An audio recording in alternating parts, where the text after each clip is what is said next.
आज धेरै गाह्रो दिन भयो, तर तिमीहरूको सम्झनाले नै काम गर्न मन लाग्छ।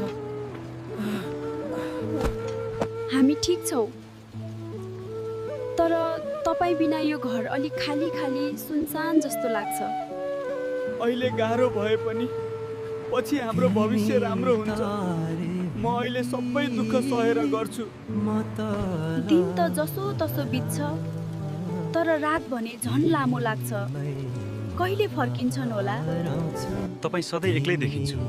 के गर्नु, बानी परिसक्यो। एक्लोपन गाह्रो हुन्छ, कसैसँग कुरा गर्दा हलुका हुन्छ।